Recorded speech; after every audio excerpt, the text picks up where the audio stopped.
Yang berikutnya lagi mengenai tambang. Nah, ini ngeri-ngeri sedap ya. Soal tambang ini, saya sangat setuju apa yang dikatakan oleh Purnawirawan TNI ini. Indonesia ini negara kaya tapi miskin. Kaya sumber daya alam tapi rakyatnya miskin. Kenapa? Karena salah satunya adalah pengelolaan tambang. Banyak sekali tambang-tambang itu dua hal. Dinikmati oleh perorangan di Republik ini, oleh swasta, dan kemudian dinikmati oleh asing. Yang paling miris adalah pernyataan almarhum Faisal Basri. One day dia datang ke saya, kita podcast mengatakan bahwa tidak ada negeri yang setolol Indonesia. Dia bilang begitu. Kenapa? Karena nikel kita hanya menikmati 10% saja. 90%-nya ke China dia bilang. Tapi begitu dia datang lagi ke saya, kita podcast lagi, dia bilang, saya salah. Bukan 10%, tapi minus. Coba bayangkan. Kan tolol sekali berarti negeri kita. Bayangkan, nikel itu kita minus. Why minus? Sederhana sekali. Karena kita membebaskan pajak ekspor. Yang mengekspor perusahaan Cina yang ada di Indonesia, kan begitu. Maka kemudian saya mensitir Faisal Basri, maka tata kelola tambang kita penuh masalah. Banyak sekali kemudian tambang-tambang justru yang dikuasai oleh elit-elit politik.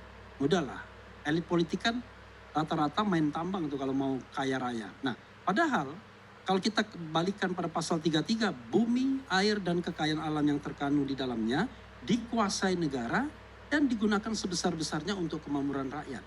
Ini kan tidak terjadi. Karena tadi, tambang-tambang itu justru dikuasai oleh pihak asing dan kemudian kompradornya di Indonesia. Makanya kemudian yang kita cari cuma rentenya saja. Ada hilirisasi. Hilirisasi itu juga modalnya dari asing, kan begitu. Hilirisasi nikel itu paling cuma 1/4 atau setengahnya. Lalu kemudian diekspor ke Cina, balik lagi dalam bentuk baterai lithium di sini. Itu soal tambang yang saya setuju 100% kalau itu ada tata kelolanya. Yang ngeri-ngeri sedap juga soal TKA Cina. Saya tidak urutan ya. TKA Cina kata Purnawirawan itu, ini di stop. Yang sudah ada di sini dibalikin ke China. Persoalannya ini tantangan buat Pak Gatot. Berani nggak kita melakukan itu? Karena akan ada konsekuensi ekonomi dan politik internasional. Kalau kita mengusir TKA Cina dan lain sebagainya. Tapi Purnawirawan Jenderal mengatakan stop TKA Cina dan yang ada dipulangkan. Dulu ada mungkin stafnya Pak Gatot namanya Letjen Yayat Sudrajat mengatakan bahwa TKA Cina yang ada di sini adalah dari bangsa Han yang sudah terlatih. Jadi mereka itu rakyat yang terlatih. Nggak seperti kita sipil kecuali Pak Gatot. Nah ini juga persoalan. Apakah kita berani tegas terhadap investasi Cina yang kita butuh karena negara kita lagi susah likuiditasnya. Berikutnya adalah soal yang terkait dengan yang saya juga setuju adalah tegas para purnawirawan mengatakan kalau menteri-menteri itu korup, berhentikan, pecat. Dan pejabat aparat yang masih mengentertain kepentingan Presiden ke-7, Joko Widodo juga berhentikan. Itu ada dalam tuntutannya. Saya setuju sekali. Karena tidak boleh ada dua matahari, ya kan? Tidak boleh ada loyalitas ganda. Kita juga bingung, banyak menteri kemudian sowan ke Solo. Padahal Presiden Republik Indonesia itu Prabowo Subianto namanya, bukan lagi Joko Widodo. Karena itu menurut saya, kita setuju lah kalau menteri korup, baik dia korup ketika jadi menteri maupun sebelum jadi menteri, dan kita tahu ada masalah BTS lah, ada masalah tambang lah, ada masalah minyak goreng lah, ada masalah macam-macam nikel dan lain sebagainya, kan harusnya tidak dipakai oleh pemerintahan Presiden Prabowo. Tapi kita tahu pada waktu itu tanggal 13 Oktober ketika terjadi pertemuan di Solo itu semuanya berubah. Nah kita dorong melalui Purnawirawan ini tegas sebagai macan Asia untuk betul-betul bagaimana kita mengejawantakan Astacita itu. Salah satu caranya adalah yaitu buat kabinet yang workable, punya integritas dan mampu mewujudkan apa yang diinginkan tersebut. Yang lainnya, soal kembali kepada Undang-Undang Dasar 1945, saya no comment dulu. Karena ini debatnya panjang. Tapi kalau saya mau mensitir pendapat Pak Jimli, begini kata Pak Jimli. Ini kita sudah 25 tahun Undang-Undang Dasar kita sejak perubahan. Gimana kalau kita secara dingin mengevaluasi Undang-Undang Dasar itu? Apa yang kurang, kita carikan jalan keluarnya. Nah, saya setuju, kita diskusikan dulu. Tidak hanya langsung ujuk-ujuk, kemudian kembali pada Undang-Undang Dasar 45. Saya tahu, ini banyak, selamat datang Ruliandi.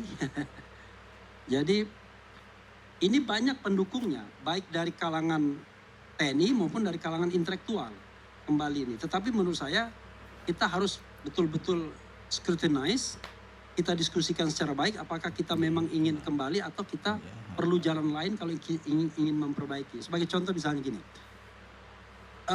pemilihan presiden langsung kan klaimnya adalah rakyat memilih presiden secara langsung dari calon-calon yang dipilih oleh rakyat sendiri. Tapi oligarki yang dibuat oleh Partai Golkar salah satunya, itu menghendaki bahwa presiden itu harus didukung oleh threshold, ya kan? 20% kursi atau 25% suara. Maka dalam perhelatan 3 pilpres terakhir ini, kita cuma hanya melihat 2-3 calon saja. Padahal pilpres pertama 5 calon. Why 5 calon? Karena pilpres pertama itu kecil sekali thresholdnya. Hanya menggunakan pasal peralihan. 3% suara, 3% kursi atau 5% suara. Maka ada 5 calon. Tapi begitu diterapkan 20% kursi atau 25% suara, hanya ada 2 dan terakhir 3 calon saja. Kemarin itu pun terengah-engah kan Anies Baswedan untuk mendapatkan perahu sehingga dia tidak bisa memilih wakil presiden atau calon wakil presiden yang kira-kira jauh lebih memadai. Nah, 2 terakhir adalah soal yang terkait dengan IKN. Saya berkali-kali sudah di sini mengatakan saya termasuk orang yang dari dulu sejak 2016 pernah ditanyakan kepada saya tidak setuju untuk pindah ibu kota. Alasannya sederhana, begini, yang namanya kota itu harus secara sosial politik berkembang dulu. Setelah dia berkembang, barulah kemudian dia dipilih menjadi ibu kota, tapi berkembang dulu.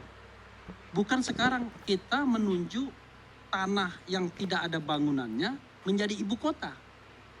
Jadi kita bangun dulu dan secara gradual 20-30 tahun setelah kota itu berkembang, maka kita akan menjadikannya ibu kota. Jadi kalau seandainya kita mau pindah ibu kota, enggak sekarang. Mungkin 20 tahun ke depan baru pindah atau 30 tahun ke depan. Nah, terakhir mengenai soal PSN, ya, proyek strategis nasional. Saya, Rieke Diah Pitaloka dan lain sebagainya, saya lihat videonya mengatakan bahwa nggak ada lagi tuh PSN Rempang, PIK 1, PIK 2 katanya. Benar atau tidak saya nggak tahu. Tapi intinya adalah banyak masyarakat yang kemudian mempermasalahkan status PSN ini karena dianggap itu adalah kong kali kong antara oligarki dan kekuasaan. Kasus Rempang, kasus PIK 2 misalnya yang banyak diprotes. Jadi status PSN ini menunggangi kepentingan-kepentingan swasta, kepentingan-kepentingan elit, sehingga kemudian mendapatkan fasilitas, minimal mendapatkan legitimasi untuk mempermudah jalan bisnisnya. Begitu Bang Karni, saya kira saya sudah membahas 8 hal yang dipermasalahkan, dan saya sepenuhnya mayoritas mendukung apa yang diinginkan oleh Purnawirawan TNI. Terima kasih.